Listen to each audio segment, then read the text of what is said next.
Right there. Wait, where is it? It's right there. No, the way you did it before was funny. Because the camera's reversed. It I know. it fucks me up. I'm just gonna put in some cash time. Tomorrow's gonna be tournaments, so gonna just chill with this. Probably put in a couple of sessions today, 3-4 hours each.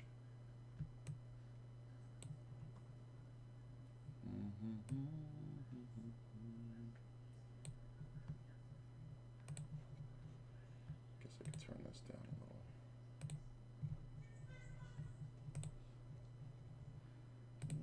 Get my seats quickly. Like that.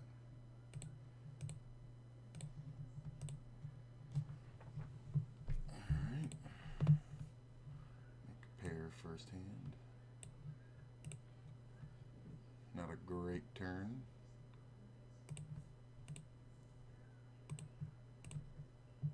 I mean, I win this one a lot. Unless this player bets. It's annoying. But I'm going to fold it. I'm going to save a blind. Yeah. Yep. I think that's one where if I called, I don't know if the guy behind me calls, but this guy betting is kind of the worst spot to bet because he should have the most of that board once we've checked down. But whatevers. Why is my camera not looking? There it goes. Sure. Guess we can move this down a little. There we go. That's better. Check.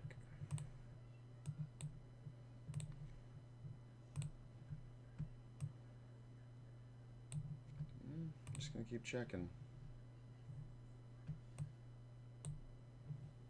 I see no reason to bet here. Really? Nobody bets the tens? Jesus, what I wouldn't have given for a 10 on the river.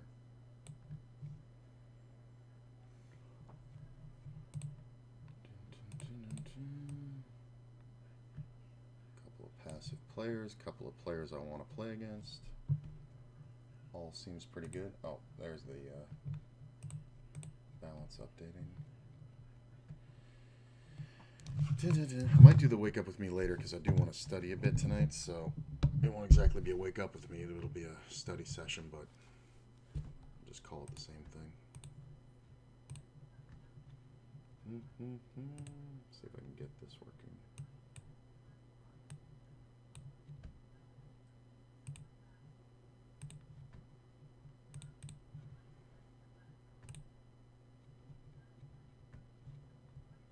Okay.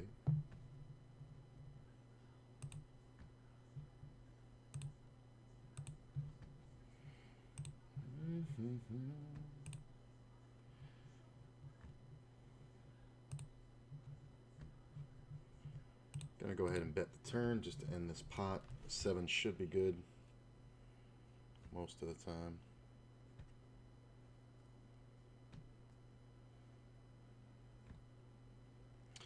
Yeah, there's some gut shots and stuff, but just better off betting there. This is kind of interesting. I think I'm gonna go for my first squeeze of the day.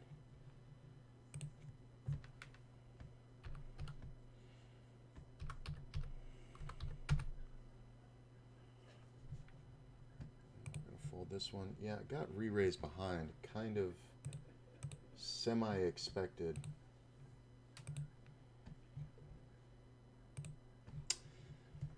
The cold call here is the problem. So this is a minimum re-raise from the button.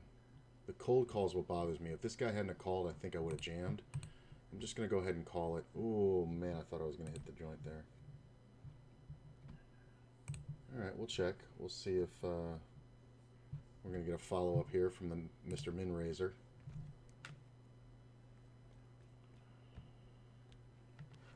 Yeah, that's the problem. The other guy. This guy is the problem. All right, I fold. And the jack right on the turn. But it's a good fold because I definitely only had 3 outs for sure. Maybe this one's not even good. This should never be a fold. This should always be a trap. There's the spade. Yeah, the aces was the thing. But look, he wasn't going to fold the queen 10 anyway. Oh, like the minimum min raise was the thing. And it's funny because if this guy doesn't call, then he gets cracked by me. Because I'm going to definitely float his flop bet.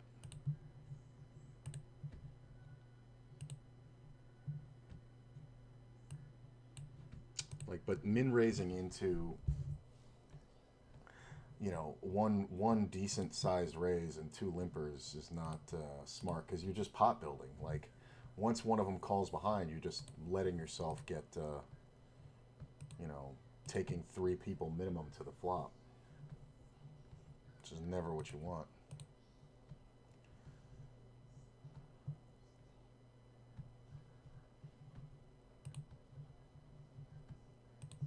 Fold here. Okay.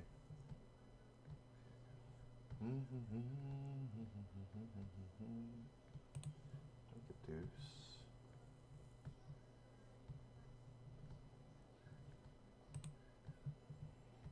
All right. That's not really much, but too many players behind a float. Like if I was to call this, I would want it to go check around the turn, then lead the river, and I just don't think these players are always going to fold. Saw raise under the gun, called multiple ways. I think we just bet to go ahead and protect and get a little value. It's a 5-way pot, so I can absolutely be beat right now. But I think the players just kind of have to go with the equity in their hands. So occasionally we just win it. That's fine. When this player backs off, it's just kind of mandatory that I'm going to bet any pair. Otherwise, you're just begging to get blown off the hand.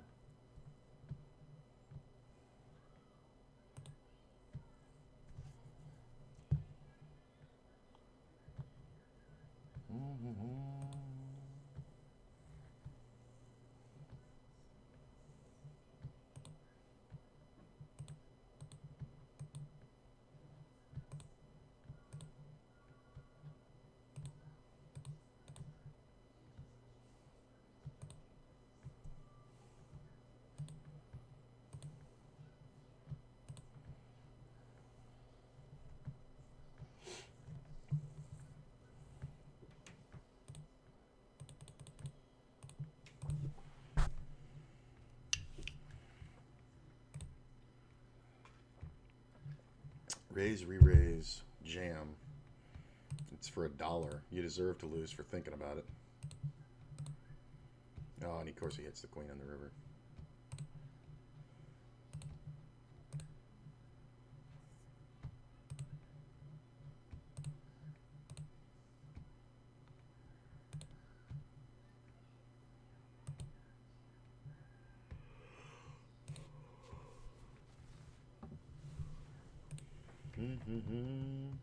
All right.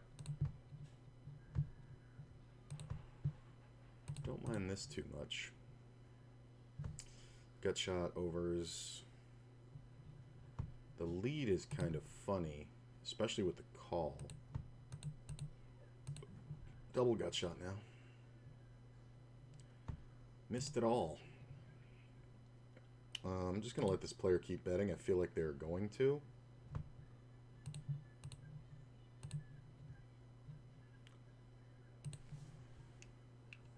Oh, that 9's pretty awesome. I don't know if I get paid too much because the 6 is going to be scary. And now he overbets the river. So is this ever one pair that I can beat?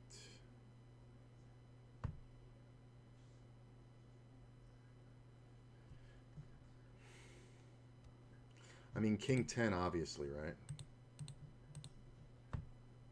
It could be a set. I thought it might have been a set of jacks, too, at some point. And why would you bet that big if you think I have the diamond draw? I'm going to fold. I don't think it's... I don't think that's a bluff far too often. Yeah. Yeah, this player's not more aggressive. He's more sticky than aggressive, so... he's not going to 3-barrel me. He would have checked the turn, I think, if he had just total air, waiting to see what I did, and then bomb the turn or bomb the river. So I think that's a good fold where I saved 50 blinds because I'm supposed to call there quite a bit, especially when I make the second pair. The only problem is that King 10 gets there, and King 10 suited in diamonds, let's say, or even in clubs, would absolutely make that same play. So,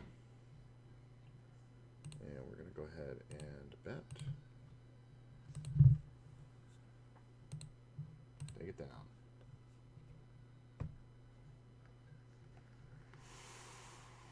I just realized this guy's name.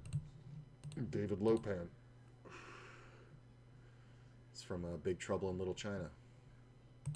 It was the Japanese guy, Lopan's great nephew or something. He was the good guy, David Lopan. So I get called. The guy's only got $2 left. We're just going to put him in. If he's got two pair, it's too bad. And he makes the gut shot straight, but I make the river better straight. Why are you calling with a gut shot and only 20 blinds behind in the first place? Like, you're just trying to give it away? Like, what? I guess. Some people just try to tank their buy-in before they leave the table. You can actually take money off the table and leave. You don't have to go broke. If you just want to... Like, that's something that I've never understood. And I've seen it live. I've seen it live where players have... I like leading here. I've seen it live where players have, like, been like, oh, I only got like $100 left out of my $300 buy-in. And they just go crazy. And it's just like, if you double, are you going to stay? Like, is that the thing? But it never is. Like, I've seen them double, and then they just keep going nuts until they have their original buy-in back. Then they leave. And it's just like, so you just undid all the poker theory and thought that you put into it for the past 5 hours because you got short, because you either got unlucky or you played poorly or whatever. But most of the time, they just duff the 100.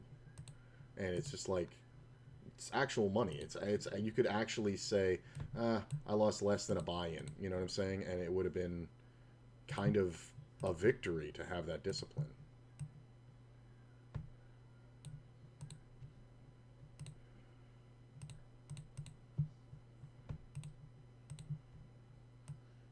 So,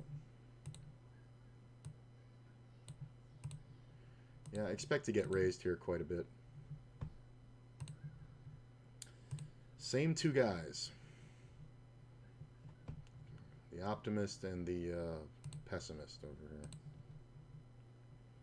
here. Alright. Make a queen. Don't think there's much reason to check it. Really?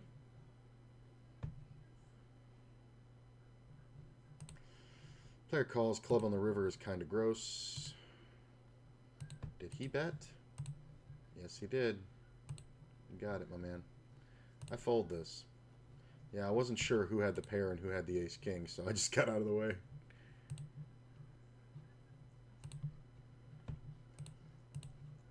That's the thing. This player leading out on the river is typically always the flush. It's not... I didn't get bluffed.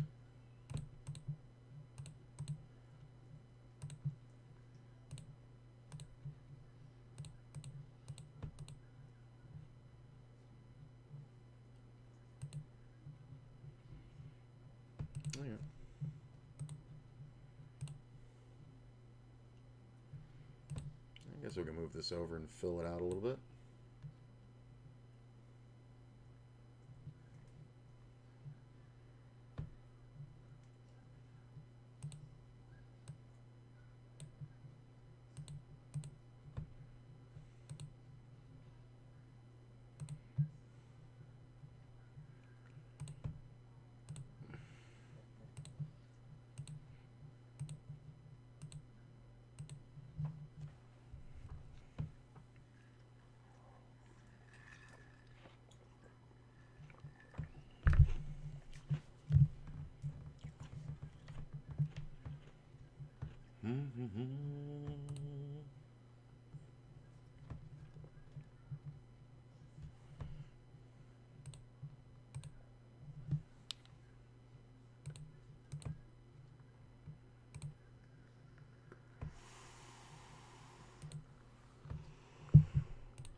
don't always raise the fours, but I think it's good to sometimes, especially on the table being passive. This is my concern. There's the overbet again on the river. Same guy. I'm seeing him do it more and more now. I definitely am not changing my opinion yet of what it means. That's a round number overbet, which I use those to get called. So, because they're supposed to look like bluffs. But if I see him keep doing it that many more times, you know what? I'm going to have a monster and set up his play against me. So this kind of sucks, but I don't think I can fold just because when safe flops come off, I can actually call based on the sevens themselves. Like, this is kind of rough. If he jams here, it's kind of close because of the player behind.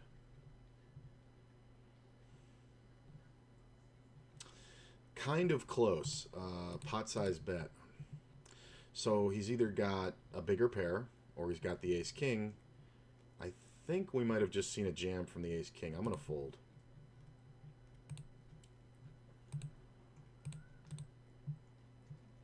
There's players in a similar spot. This is the other factor, is that I don't know what this guy's doing. Because he could just very easily have a jack or, you know, some pair that wants to call or whatever. Like, if you have 5-7 here, obviously, if you have 6-5, you can probably call. Like, I'm probably better off with 6-5 than I am with pocket sevens here, just because of the backdoor straight potential. The player's only been sitting for 11 minutes, though. That was kind of a kind of a factor. Maybe I should have thought about that. Why play the guessing game? Get 3-bet. Check.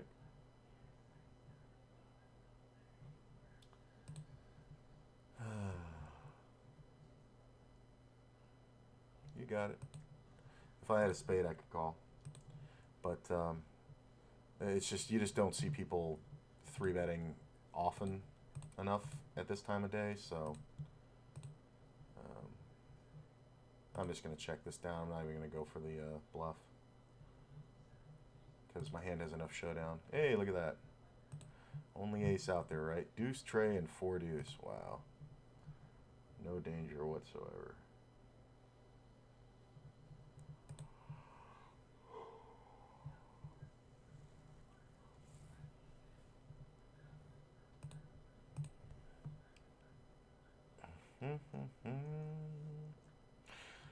This is a shitty little raise. I don't mind calling it. I was going to make a raise, but it was going to be much bigger than that.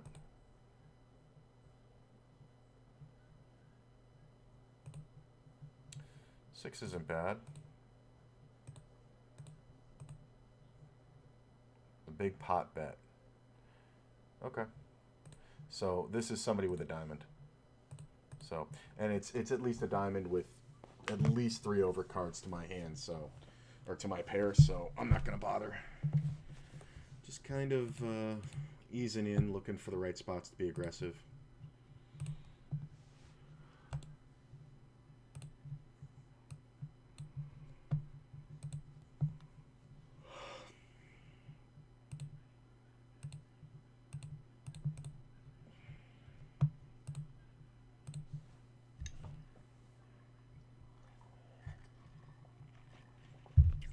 Gut shot.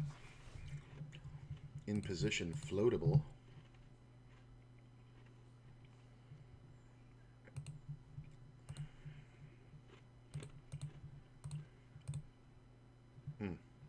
Why are you in the pot? Okay. I don't know if that ace is good or bad for me. I think it's bad.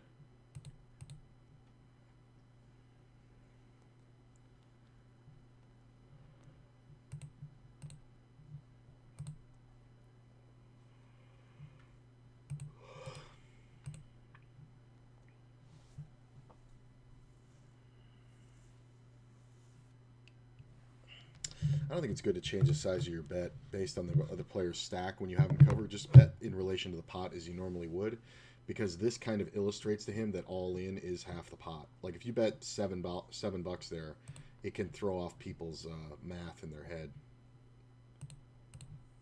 Raise this one, fold this one, raise that. I am going to bet the 9. I think it's fine to do. Once the original razor checks, we should have the best hand a lot. I get min 3-bet on the button again. I'm seeing this move more and more. It really doesn't mean anything. This 4-bet does. I'm going to play the 9-7. It feels good today. Oh, I thought this was 9-7. It's 8-7. Wow, misclick. Well, maybe I can backdoor something. But I'm pretty much done with this hand. Well, that's not true. Look, the ace-king. See, the ace-9 doesn't mean shit. Like, I know it doesn't mean shit. I'm just going to go ahead and bet the flush draw.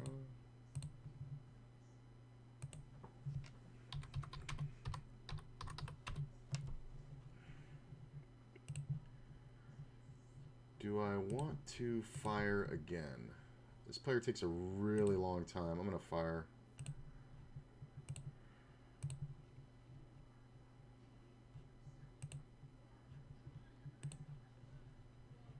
Oh, I'm not folding.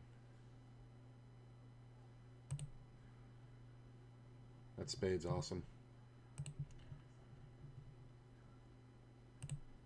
I mean, if he has a full house, he has a full house. It's just too bad. You don't have a full house. You have one pair. Shouldn't have let me get there. He raised the turn to set the price for the river, and then he didn't follow through and bet the river. And it's like, it just makes my hand look like such garbage.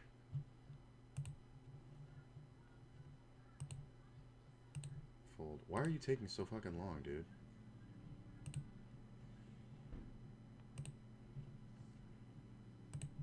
Check.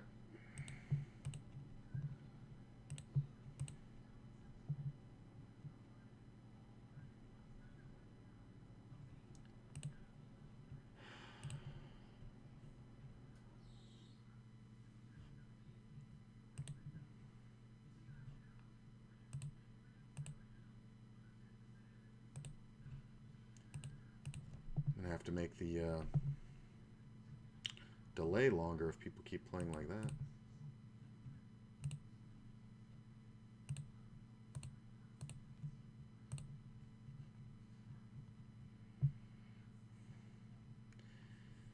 Well, once this is called, I can't call. Yeah, just an ace.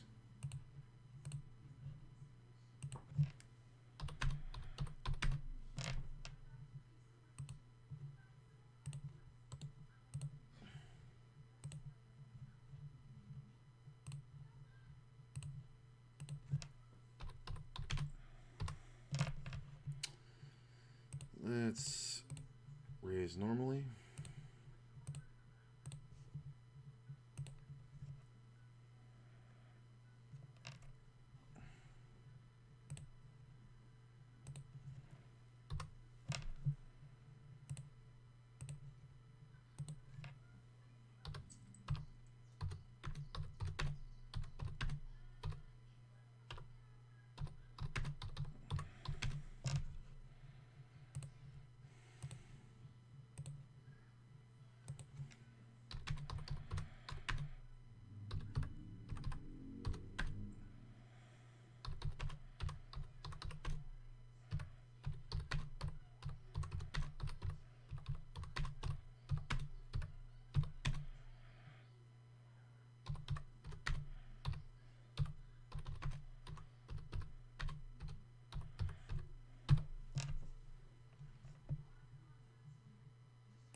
Okay.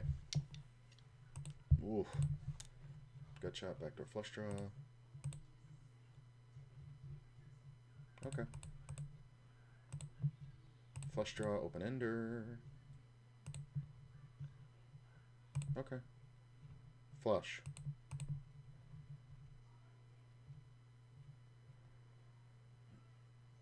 I'm just praying he has a set. I honestly really was praying he had a set. I don't think he bets the river, so I think it's smart to donk lead there. Maybe I did it a little bit too fast for the all-in, but I've stacked this player. Well, maybe that's the thing. Maybe he's gotten wise to it because I've stacked him off quite a few times like that because he was betting like he had the set, honestly. I guess I should try just playing straight up and checking that sometimes now because I've been doing that move fairly consistently for the past 2 weeks. So, it's close. I'll try changing it and see what happens. Gonna have to make adjustments the whole way because once players start figuring out what you're doing, it's kind of easy to for them to counter it. You never want to give a guy a chance to play perfect versus a big bet.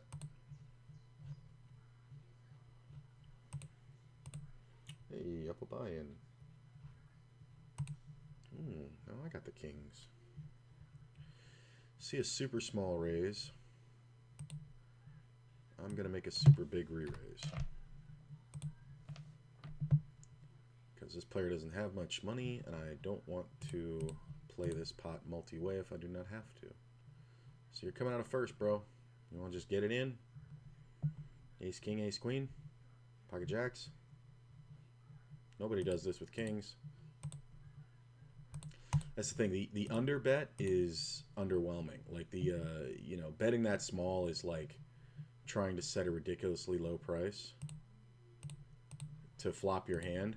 So they're either going to rejam thinking I'm full of shit when they don't even have anywhere near the equity, like king queen suited or something like that, or king jack suited, or they're just going to jam it in because they have a fucking pair of jacks or something, and then I have them crushed. I just don't want a short stack to ever have a chance to really flop decently. I mean, and I could make it like $1.20 or something like that, but I wanted to play for their whole stack right away. So, trying a few different bet sizings out this morning based on a couple things I was reviewing and thinking about last night. Like the limping and limping behind. I changed a lot of that before I started yesterday's session, and it actually worked out very well for me. In situations like this where I flop a full house, I wish I had raised.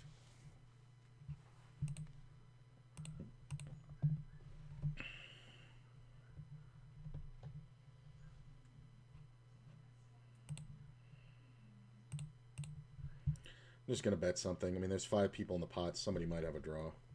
But I have to start putting money in this pot. There's nothing I can do. I guess we're looking for an ace or a 9 or a club. I think we just bet big. Hopefully he raises king jack. He might have just had like queen jack or something. King queen, yeah. Why don't you bet that flop, bro? I wish I'd led. He limped it too. He limped it and then paid off 15 blinds with the king queen. Like what are you doing?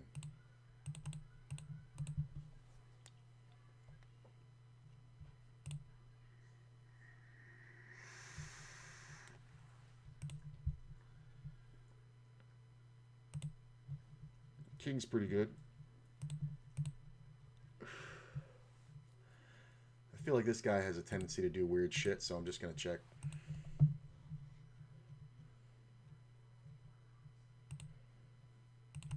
Bet small.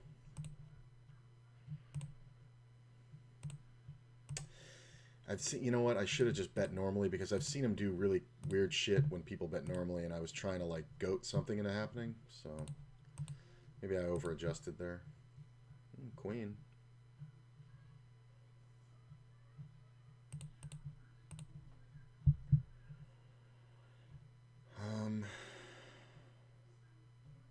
Okay.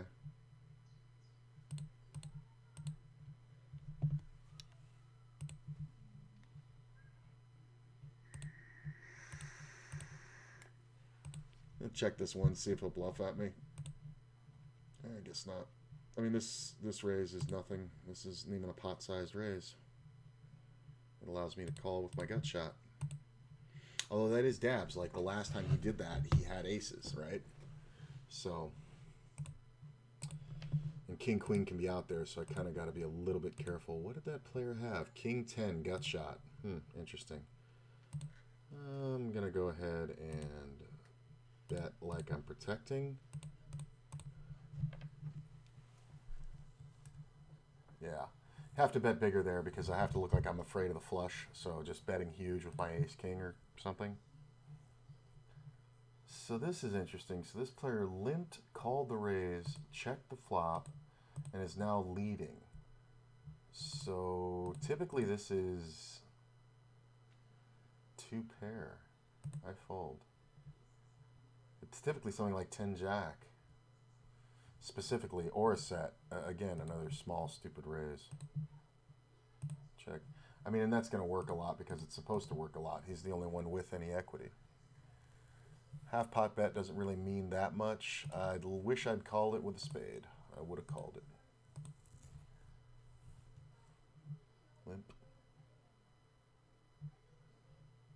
Ooh.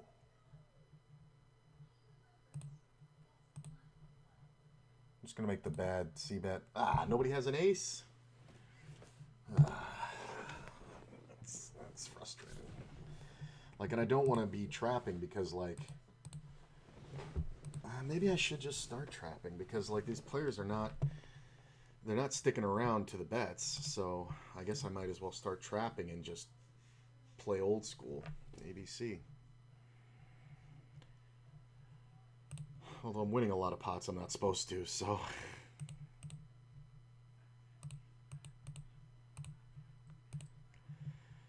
See a min raise in first.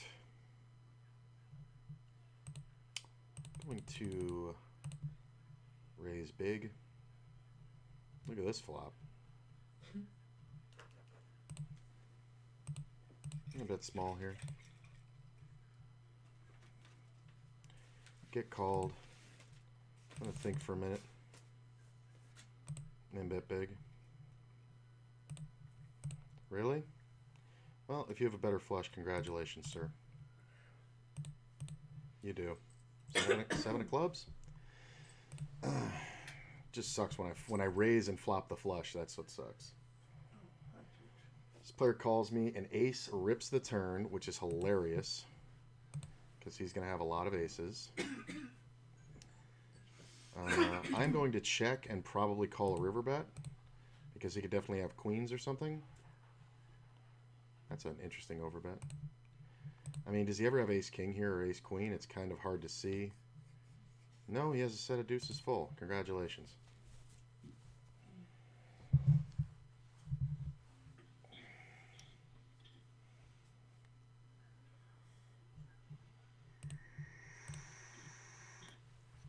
Interesting. Okay.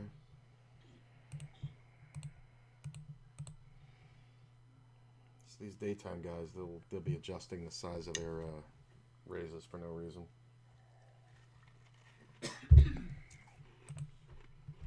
Pretty good.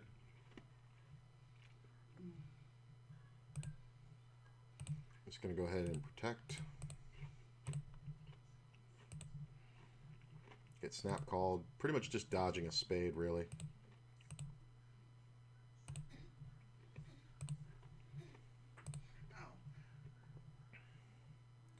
Well, now I'm going to try to look like I'm full of crap.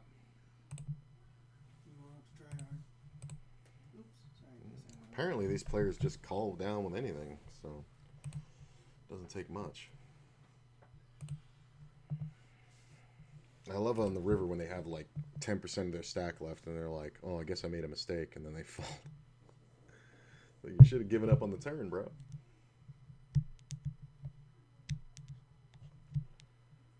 There's another game that's trying to get started. I'd like to get, you know what, this is too much. I think I'm going to get off this table. I don't want 3 buy-ins on a table.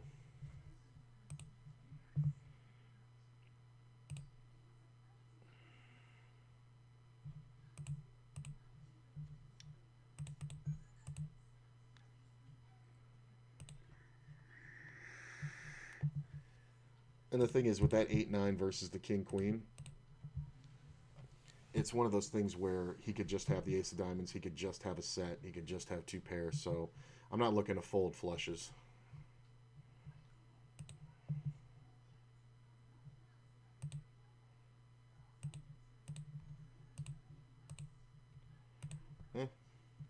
Gotta strengthen my betting range on the flop, so I should be betting the over pairs.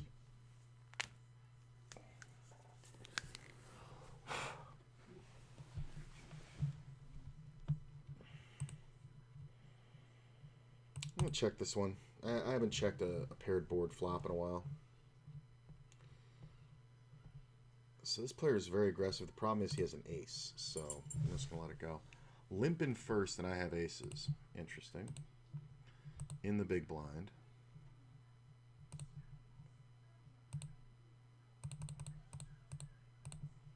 Me and you, buddy.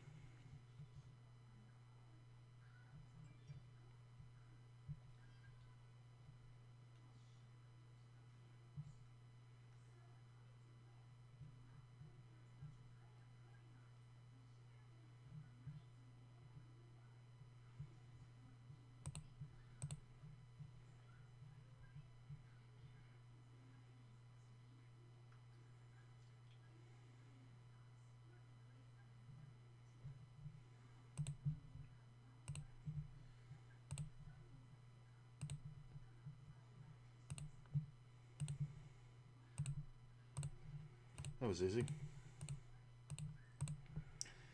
Yep.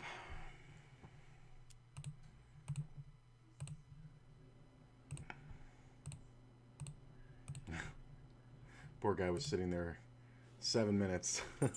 No, he was the other guy. Full pot? Why full pot?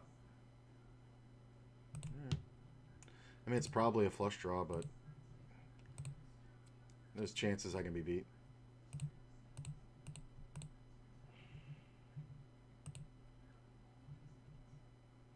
This player leads and this guy calls. I don't love it, but I can't fold yet. The deuce is kind of good, actually. Unless we see more action.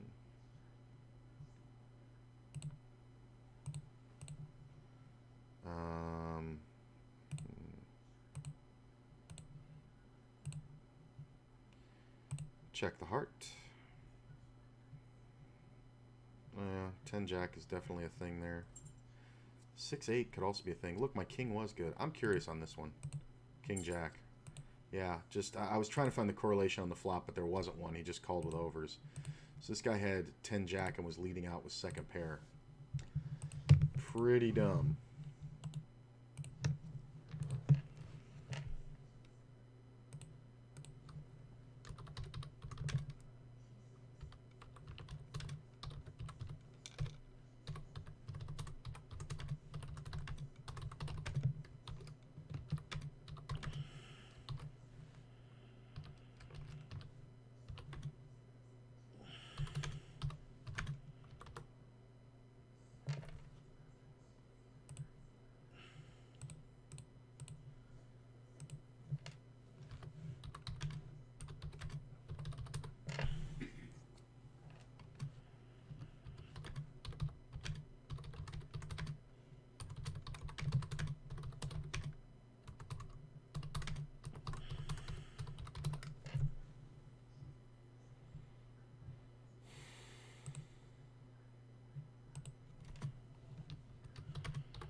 Interesting.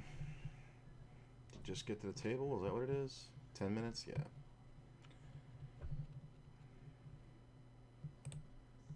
Going to 30 bet the 10-9. Just because his bet wasn't big enough for me. So I kind of want him to define his hand a little bit better. Yeah, I can bet this. Sure. Oh, look at this. Alright, well, I can't fold it. Oh, I thought it was going to come off 9-10. Yeah, nice hand. You wasted a pair of aces, bro. I'm just gonna check this. So his small raise was to goat the bluff, or to goat the re-raise. So good to know. I don't bet that very much at all there. I don't 3-bet the 10-9 there very much at all, but player specific. Because I think he's folded to me quite a bit, yeah.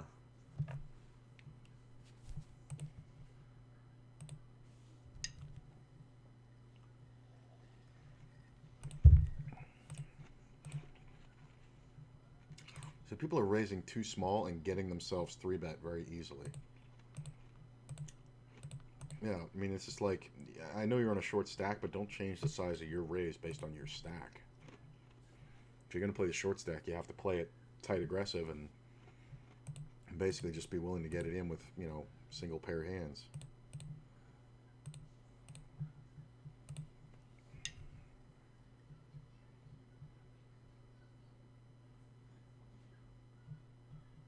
Okay, this is the guy who donk led on the other one. I think he's just a move maker, but I'm going to let that go. So I raised now, I'm getting led at. Could definitely be 2-pair. But I do have all this equity. I'm going to check back. Jack on the river is good and bad. I'm going to go for thin value. Yeah, it might have been just nothing. I don't know what that's all about, but kind of silly. Player checks. I am going to bet like I do have the ace, and I'm protecting. Just goes right down. It's just fine. It's very likely I don't have the best hand there, but I'll take it.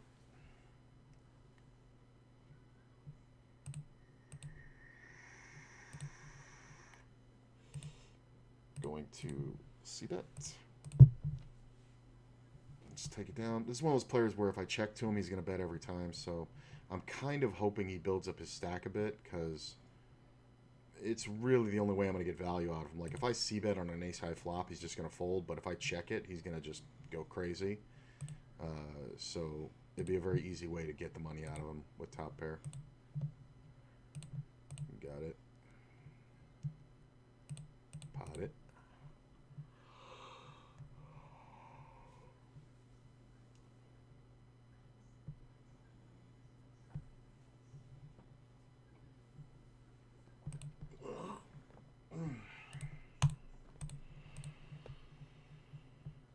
Alright, pick up a queen. Should be good.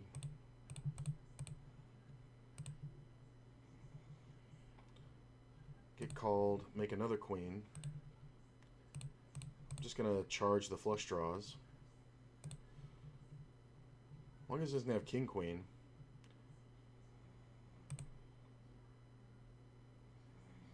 I mean, if he jams, I'm calling. Does he have a king, like king 10? He might even have king jack. That might have been a really lucky river. Ace king and no 3-bet. See, this is why you 3-bet the ace king, bro. Because your trapping me is not going to work.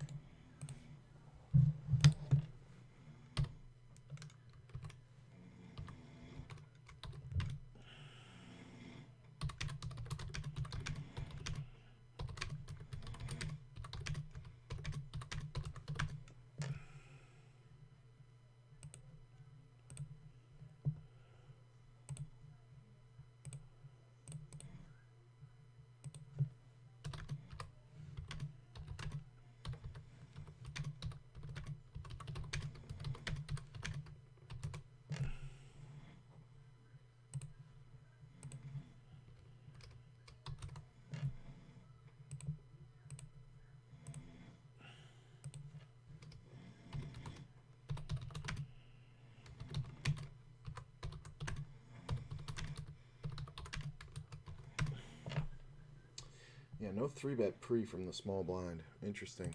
Probably would have saved him money, because we definitely wouldn't have had 4 streets of betting.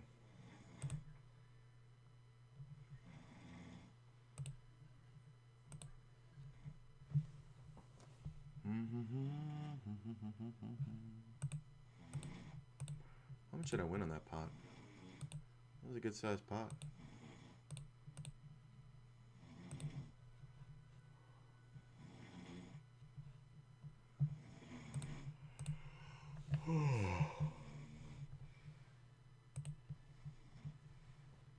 Could use some caffeine.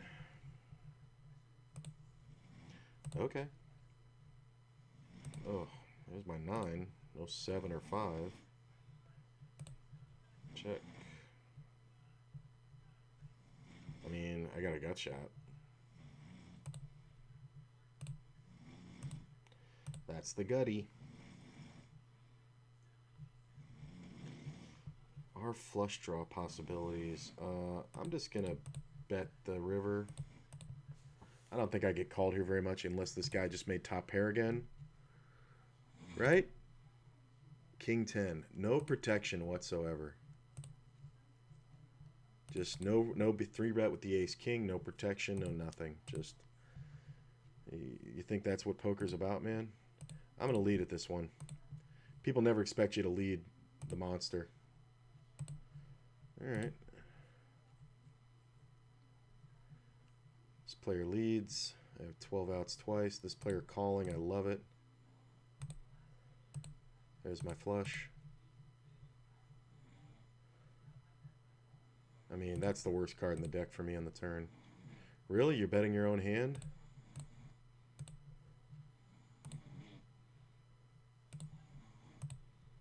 I mean, if he has the ace-high flush, it's just too bad. He doesn't. That's why I didn't raise. I really thought he would go off. Like, he's got to be getting pissed at me. King 5. Like, I mean, this is just ridiculous. I've taken every cent from this guy.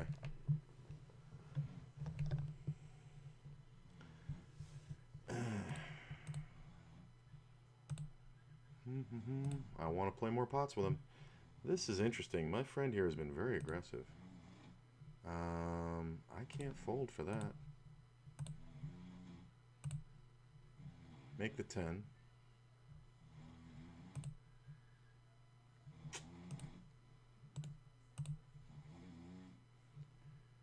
Bets $2 at it. I'll check. Jack 9, King Jack. I'm gonna let it go.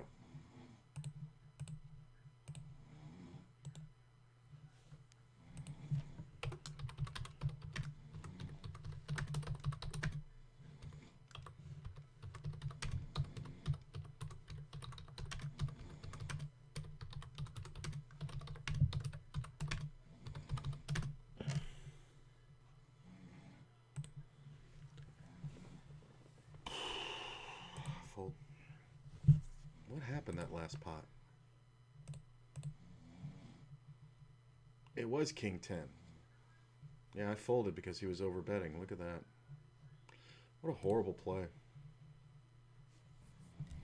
He overbet it, so like a hand that he chopped with folded, and then the only hand that called him beat him. Put him in. Now the guy runs into kings. Okay. Got shot. It's a nice play by the kings. Hopefully this guy comes back.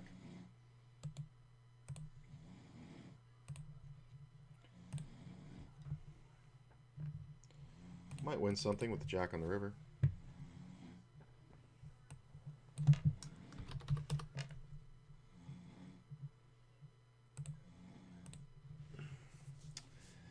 What did you have? King, queen? Yeah, that's reasonable.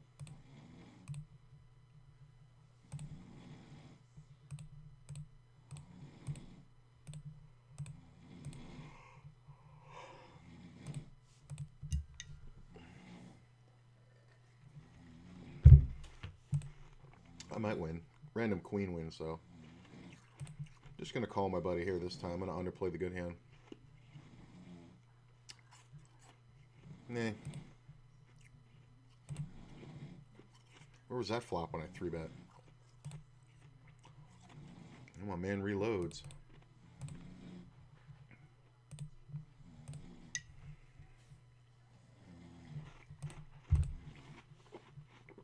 guy's very aggressive.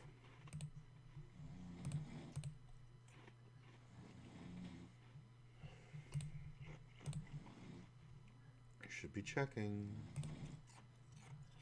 That's a bad bet. It's probably going to work, but it's a bad bet. Once I fold, it's probably going to work.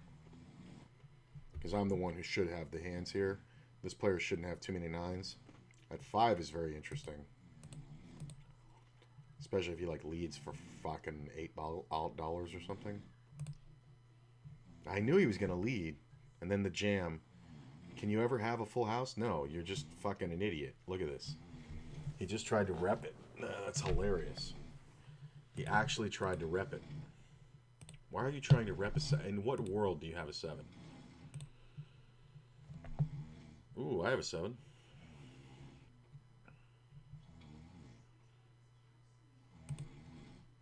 It's a bad C-bet.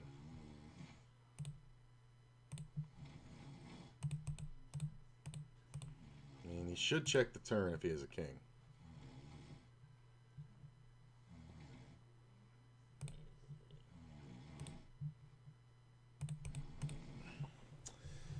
Yeah, you just have charmed life. You just keep betting top pair with no fucking regard for your own fucking bankroll. The problem here is the guy can have 7-8. I'm not worried about him having a straight, but it's the 7-8. 7-9 does exist, but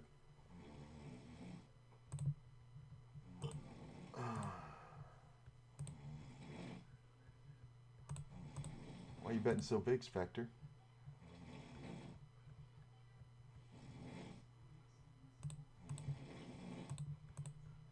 Yeah, you don't have anything when you bet big. These players are all pretty short. I'm just going to call. Wow, this guy had the auto call on. Ace is nice.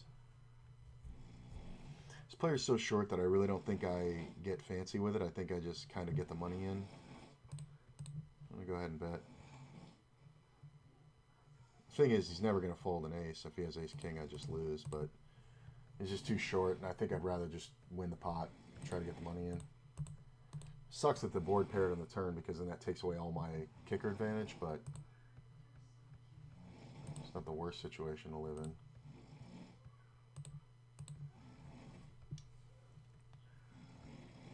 My man has learned to avoid me, like big time. Very much big time. Get on the waiting list.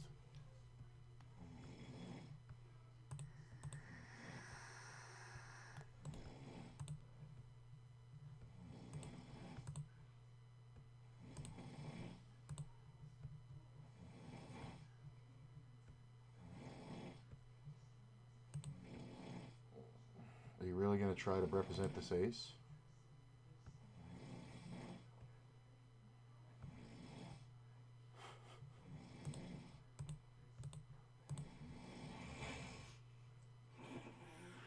Really?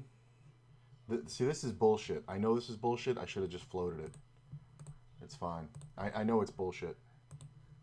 But the problem is he can have something that I can't see. He can have 2 pairs a lot there. This sucks. I have 3 pair. Ace in the river is even worse. Might win. If everybody just has king high. Look at the dime on the end. I mean, there you go.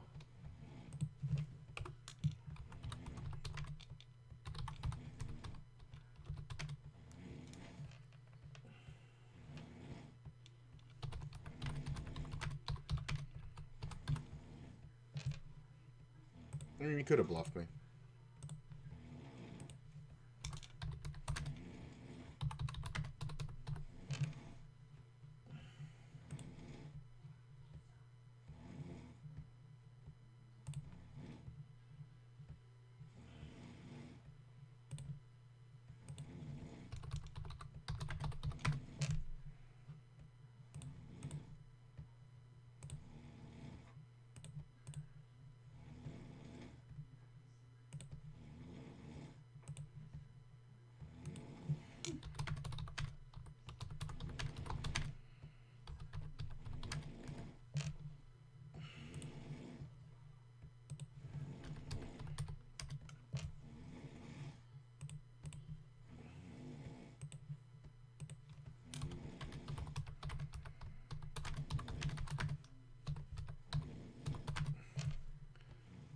You win.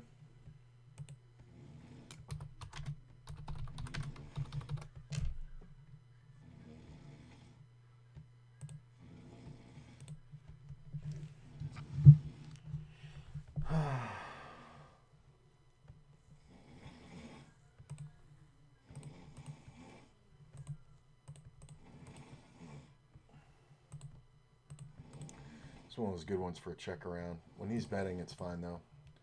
It's smart to bet on the short stack because nobody should play against you. And if they have a 10, they should be jamming on you. Like, what are you going to do now? Like, what do you do now? Like, why are you calling? Why are you calling? Are you really floating against a guy with 20 blinds? Hey, what's up? Thank you, my man.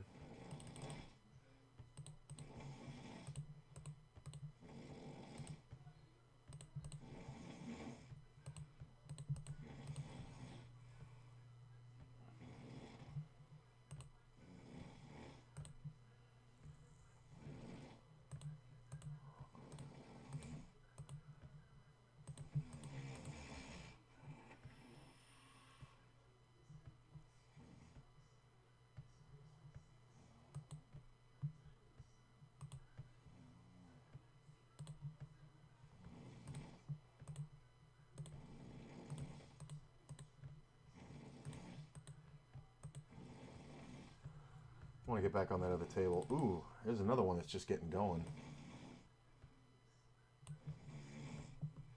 Very short stacks, I guess.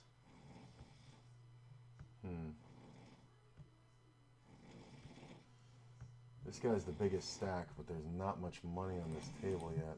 I'm going to give it a couple seconds to figure out where I want to sit. Now I know.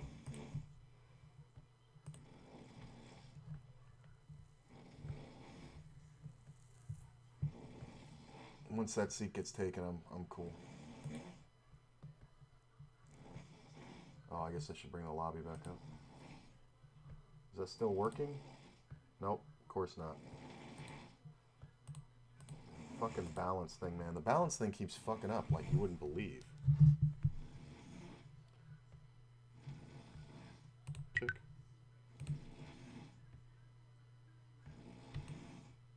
Like this little balance window, I have to readjust this thing every fucking like hour.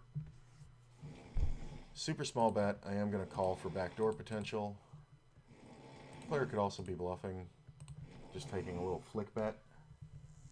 It's fine. That's an ace. It's fine. It's a dumb way to go about it, but it's fine. Like if I had ace king there, I'm going to get their whole stack. Trust me. He's napping.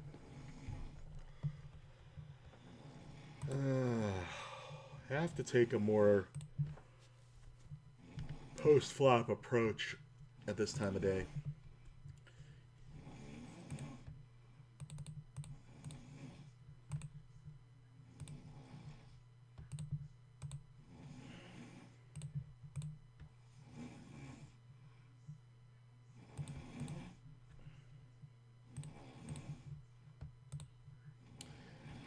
People just cold calling big bets. I love it.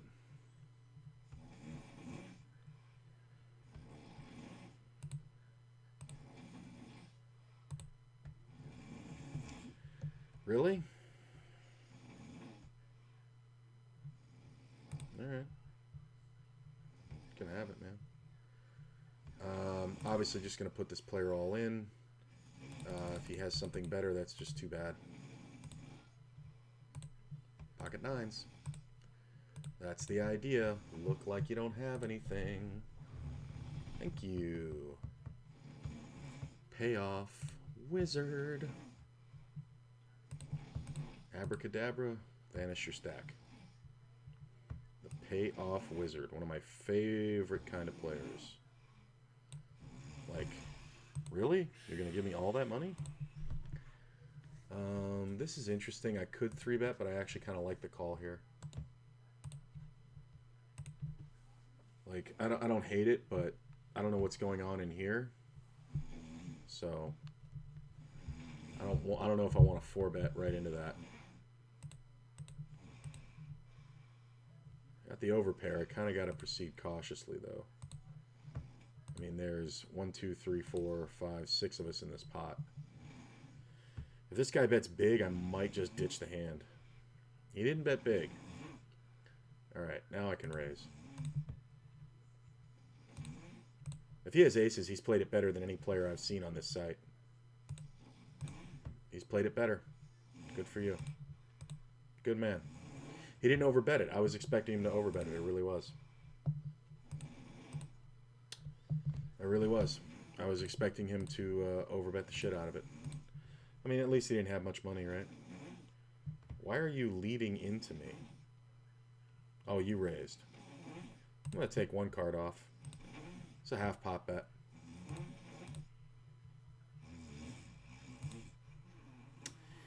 He checks. I am going to see what's up by getting my value now. Yeah. Yeah. That half pot bet, bro. Yeah. What did I lose with those aces? $10? No. That wasn't a full buy-in, was it? He didn't have a full buy-in. Yeah, he had $8. Alright.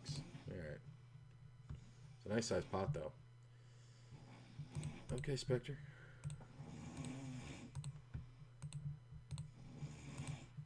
And that's just a cooler.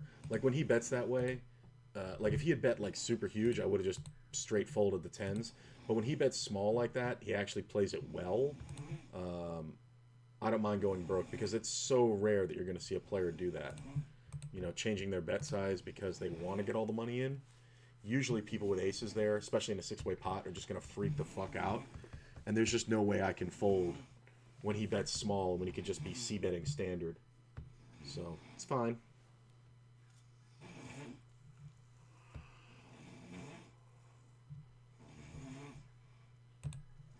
Like, see, he's betting small here again. But he may be adjusting for this player's stack. So, he should be betting big now. No, he's still betting small. Could have a hand like ace-10 or ace-jack, I guess. Check river. I mean, if you have ace-king or ace-queen, you can definitely keep betting.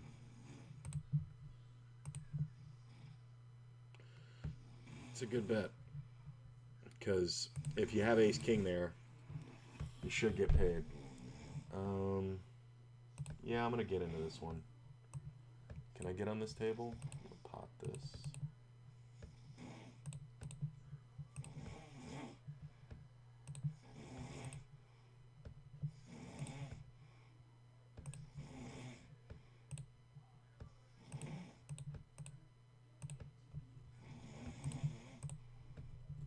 I like the lead after I 3-bet. That's why players are limping. It's like once I have one of the suit in my hand, it's just an easy c-bet.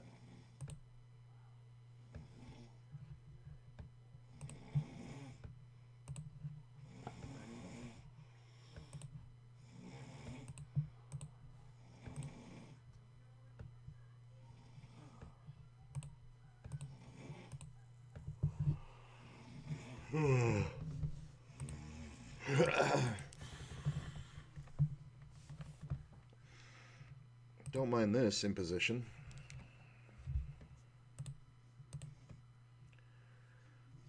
Pair, backdoor flush draw. Okay. 2 pair.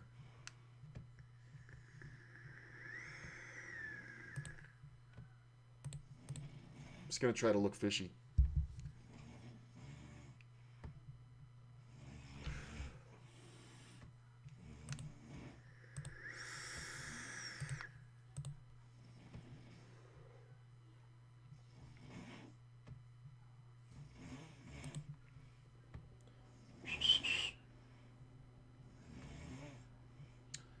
Okay.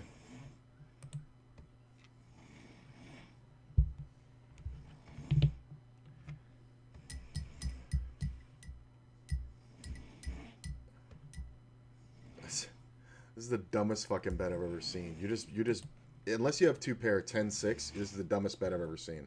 You might need ace-6. Look at this. I have 2 pair now. Oh, that sucks. Because this is 1 pair moron all day. How are you going to keep betting? I mean, unless you bet with the gut shot. Like, you can't bet one pair there. You cannot bet one pair there. What are you doing?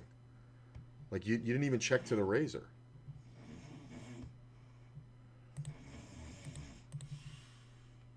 Eight right in the window. I'm in position. There's not a lot of draws out here.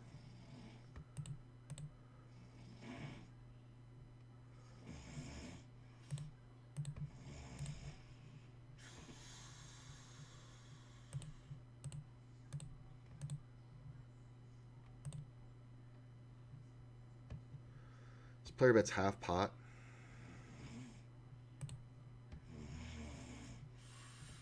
I think there's a fair good chance that he can have two pair.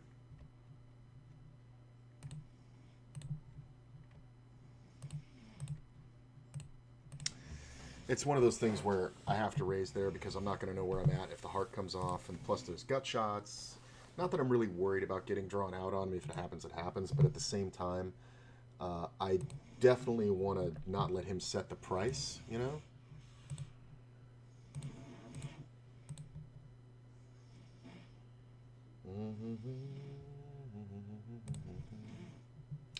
Queens.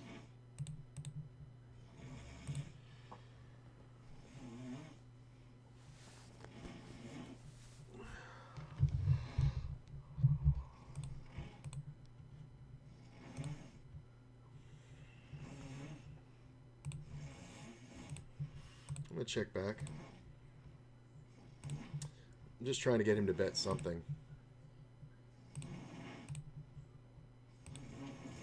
Get called by a jack or something. It's a nice little play. 4-3. Call me with a 4. I'm going to need a cup of coffee trying to figure out your actions per minute, but it's almost midnight and gaming night. It's around 32-ish. That seems about right. Playing 5 tables? Yeah. Well, I can give you a hint. The number of hands I'm getting dealt per hour on one table is right around 65 at currently. It goes faster at night. So 65 hands an hour. So you're talking about one hand a minute, but I'm getting dealt 5 hands at once. So there's probably some overlap. So we'll say 6 hands a minute. I mean, that's kind of, fudging the numbers, but in 6 different hands, I'd either have to fold, check, bet, raise, or whatever. So it starts with at least 6 actions. And then if I continue on so many streets, what my VPIP per hour would be somewhere probably around 20, 23, something like that. So about a quarter of the hands go past pre-flop. Maybe 20%. Yeah, so about a fifth of the hands go past pre-flop. So we're talking about 2 hands per hour. So that ends up being another 2 or 3 actions because of the raises or calls. So 32 sounds a little high to me, but I think if you break it down by more than what I'm doing as far as the actions in the hand, like I'm also clicking around to see to see what's going on other tables. Like, I'm not interested in this, but I am going over there to fold it, and I want to see what's going on here. So there are more actions than just my actions. So yeah, maybe it's in the 30s, somewhere in there. Yeah, that kind of actually makes more sense now.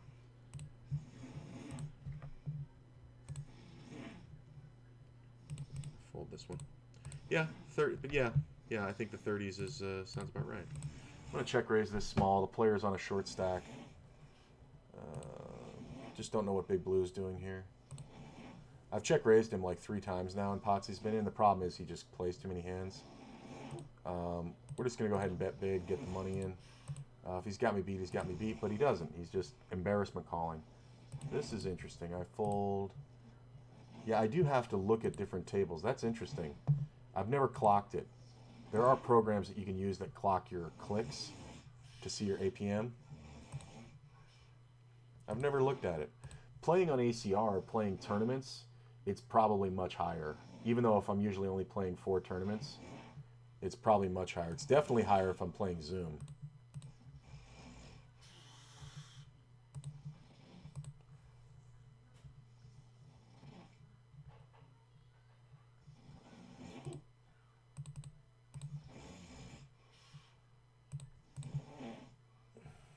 My man might just go broke here.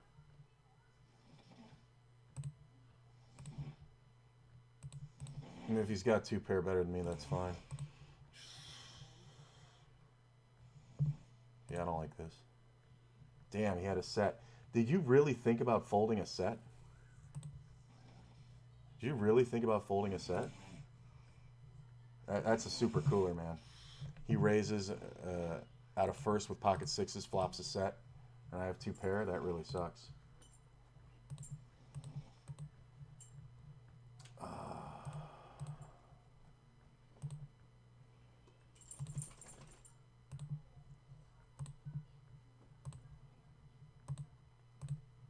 Ace on the turn sucks because he could absolutely have a full house now too. Alright, if you have a full house, it's too bad. He has ace queen, no full house. Alright, I just got all my money back from the exact same player. That's nice. He's just top pair blind. Like, that's the other thing. That's why I don't worry about getting an inverse as this player, because he's just going to pay off with top pair all the time. I'll take all my money back. Thank you very much.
I just did a quick ×4 check and averaged it out. Oh, okay.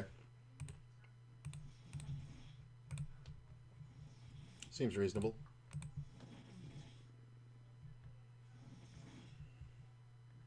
I mean, I get snap called here. Wow, that 9's awesome because I'm going to be way ahead after he calls on that flop. He's never going to have 3-5. He's going to have sets. He's going to have top pairs. Really? Okay, if you're going to bet that small, I'm going to check raise you, and you're going to just go all in with what? Set of deuces? Thanks for letting me hit the turn, bro. Like, that's the thing. I know he's got it. Why underbet when you have the turn, right? Or when you have the deuces? Over less than a few minutes, nothing conclusive. Oh, yeah. Yeah. I used to, play many more tournaments, and if I'm not playing on stream, I do play more tables at once, because there are things you have to manage with the stream,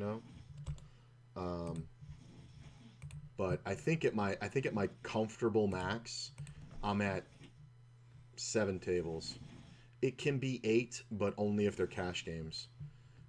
Playing tournaments, I really don't like to go higher than 5 usually, unless they're all at the same stage. So, like, if I started them all at once, yeah, I'll play 6 tournaments, because that means that as we progress through the structures, I don't have to think, okay, this one, the average stack is 30 big blinds. This one, the average stack is 100 big blinds. You know what I'm saying? So I don't have to reset my brain every time I look at a table. But if they're all starting at different times, I don't like much more than 6 usually. But on stream, it's usually 4. Just a little rambling of a thing that I was thinking about. I was going to 3-bet this, but my hand's so strong that I kind of want to flop it because of its intrinsic value. All right. We can underplay this one. And overfold the flop.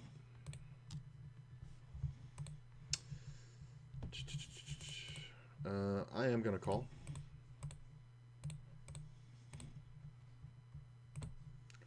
He's got me beat. It's fine. Yeah, he just had a little pair. Like, leading out with bottom pair.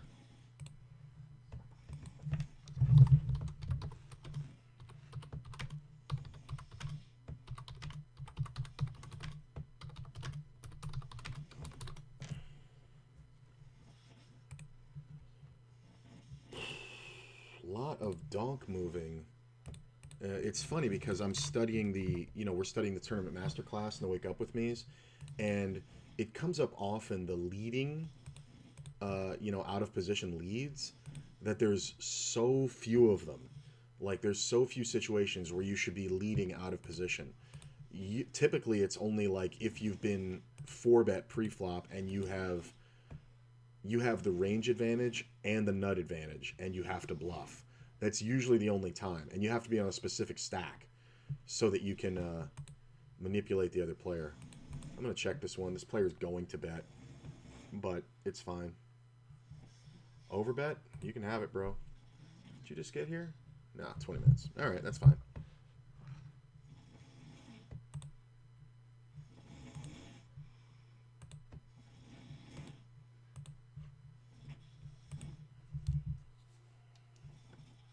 Aces.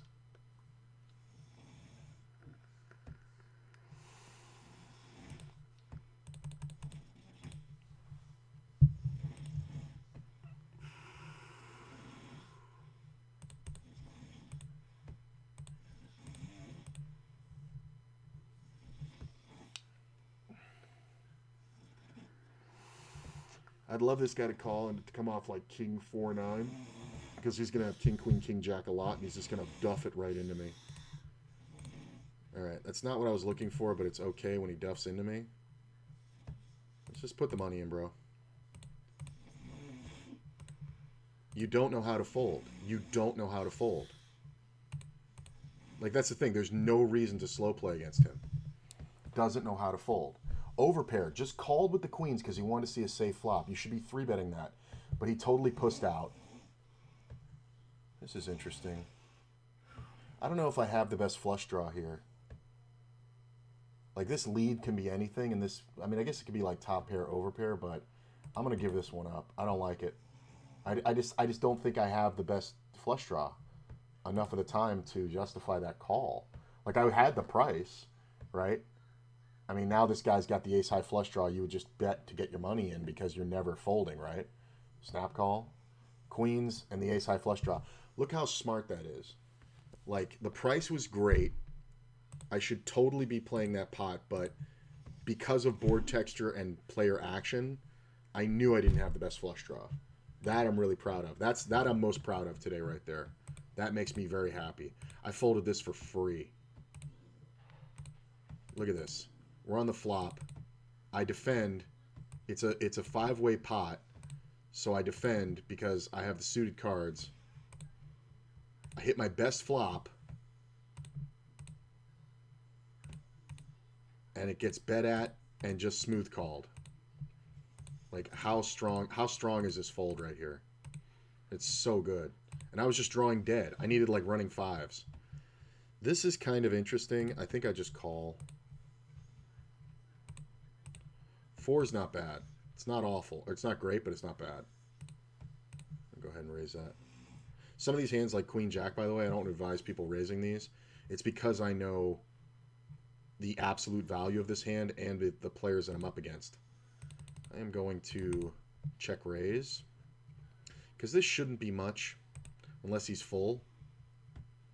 It really shouldn't be much. He should be kind of worried. Even with an overpair, he can be kind of worried. I don't know if he folds like 9s or 10s right now. Maybe if this player behind is doing something wacky, he might. I'm going to go ahead and check this one. This player doesn't raise aces pre-flop, so he could definitely have one. I'm just going to get right out of the way. I think occasionally I have to bluff here. He had a 4. See, that's the thing. I can't see that one. Like, because this player, like, what? Did he limp? He did limp it. I thought maybe he posted, but he limped it. Okay, well, if he's limping everything, I'm overcharging.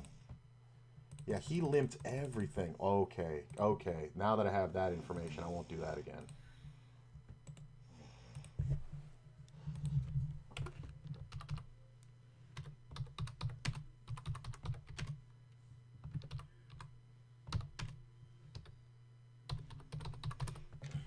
And he even didn't raise. He even, like, had the monster and didn't raise.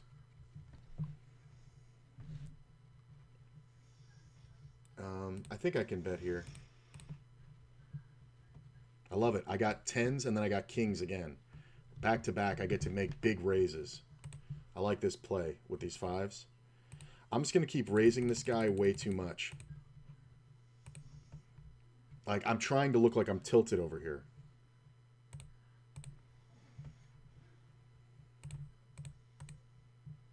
Yeah, I'm picking on you, man. It'll work. It'll work. Trust me. It'll work. I'll get him. I'll get it all.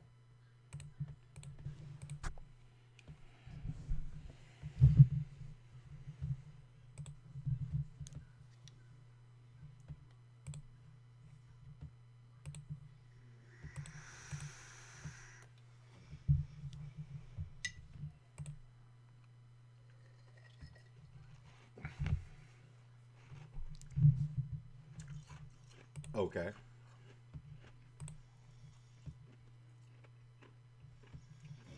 Doing pretty good. Been playing for about an hour and 20 minutes. Up almost 3 buy-ins, right? Yeah. $2 shy of 3 buy-ins. It's pretty good.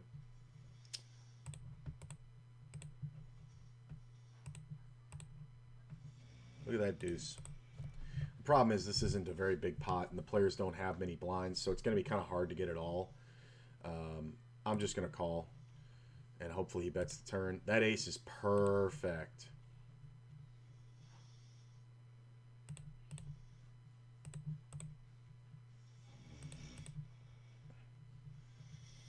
Yeah, he's never going to fold an ace, right?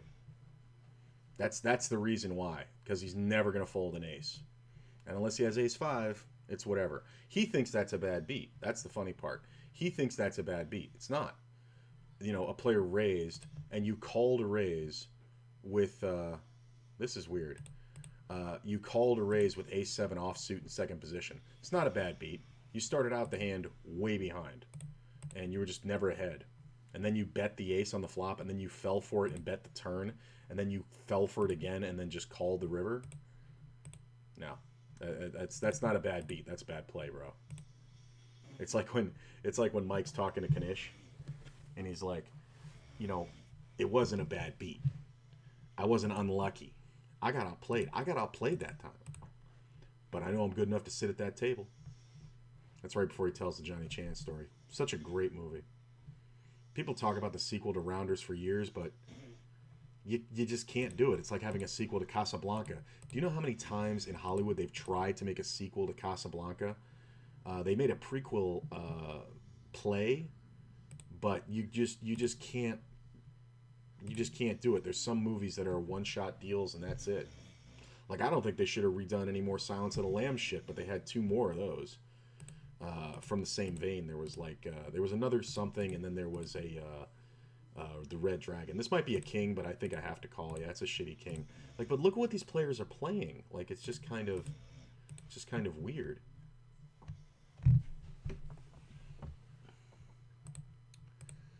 So if this player bets, I'm going to take a card off after much contemplation. Ooh, baby. I mean, he could definitely have an ace. It's not out of the range. I'm going to take my time. He could also have a pair that beats me. I mean, you have to have an ace or a pair of 10s or better. So if he's going to go for the 3-barrel, I just have to call. Yeah, he has a 5. Don't play the 5. Why are you playing 5-6 offsuit from under the gun +1? Like, this is what I'm saying. Like, those charts that you guys, like, think about and look at, they absolutely exist for a reason. This is kind of bad, but I think sometimes this player is going to continue bluffing, and I don't know how much he has, so a 9 might be good. All right, I'm going to check. Damn it. I really thought he'd go for it. Did he actually have something? Did he have, like, pocket jacks? He had kings! Oh, my God. Wow. He really played kings bad. Like, because he never protected. He just built up a pot that I was more than happy to draw at, and then gave up on the river. And it's like, if I have a pair, if I have like a pair of tens, I'm gonna call a river bet. Like, why are you not betting? Like, do I have to have exactly the nut flush there for you to like be beat? No, or for you to be, you know, to not be good. You know, there's not a lot of hands I can have there. Oh, I'm 4 buy-ins ahead now. Look at that for the day.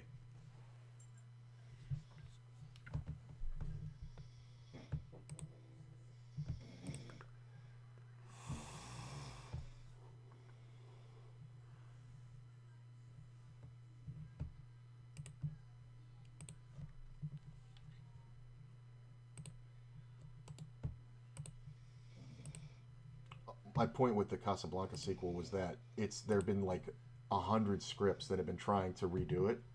People talk about Citizen Kane as the best movie that's ever been written. I don't buy that at all. I thought it was a piece of. I didn't think it was a piece of crap, but it definitely wasn't worthy of all this insane, you know, fodder. You know what it is? It's like the way people talk about Rick and Morty, and I know that seems like a stretch, but you know, Hemingway was romanticized in such a way, much the same way that Dan Harmon is.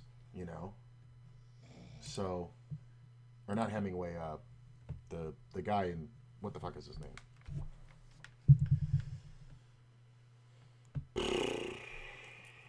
Um, yeah, I'm gonna go ahead and bet this. I have good blockers. There's not a lot of king jacks and ace kings and queen jacks and things like that, so I don't mind betting here. I don't know what this player has much. Yeah, that's just a good observant bluff there. Was it Ernest Hemingway? It wasn't Ernest Hemingway. It was oh, God damn it! I always get them confused. What was the name of the?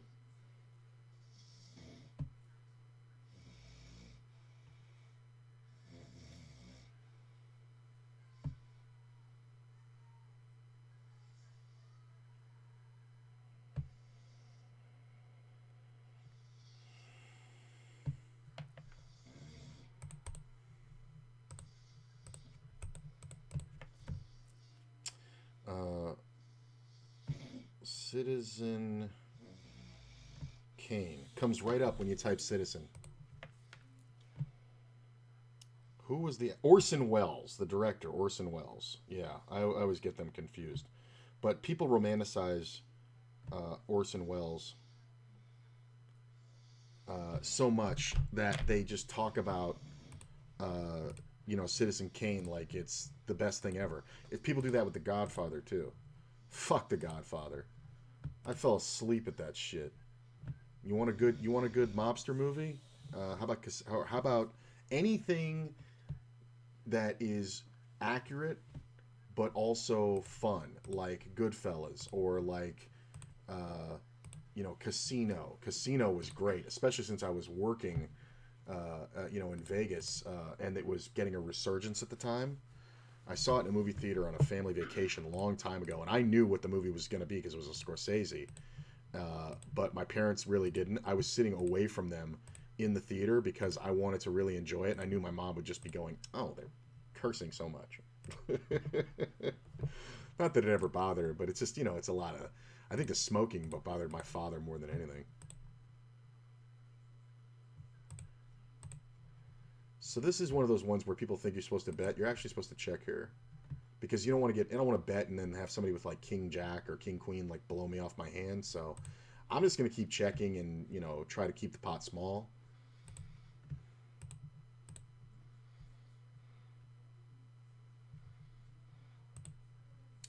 That's way too big. With one card to come, go ahead, man. You can take it.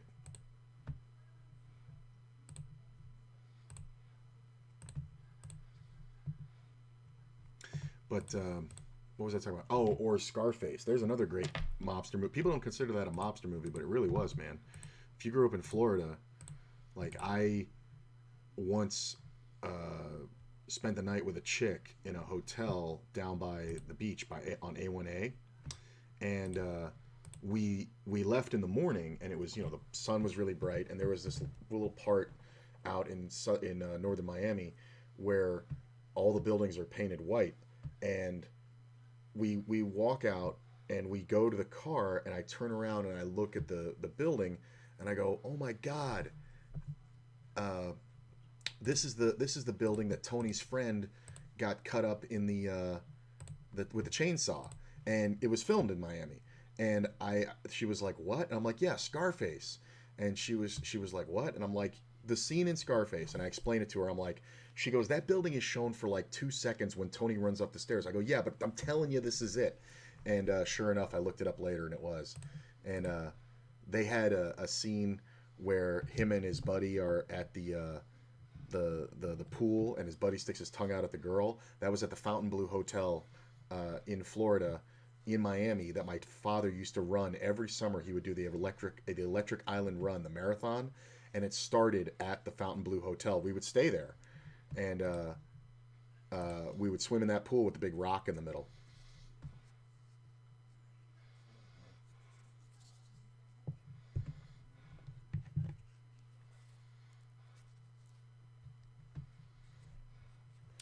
So I want to keep playing, but I need food. I need to eat, and I need caffeine. The games are very good right now, but I guess you noticed that I'm closing the tables. Um, that's because I had like $30 on 2 tables and 20 on another, and the stacks were getting pretty big. So also, I'm trying to keep these episodes small. Like I don't want them to be 5 hours like yesterday. So I'm gonna call this session here, and let's see. We started out at 3:53:30, right? I do this for my own thing. So 353.3 plus what we have now, 393.23, almost 4 buy-ins in an hour and a half. That's pretty good. Definitely feel like I'm getting my footing with the cash games.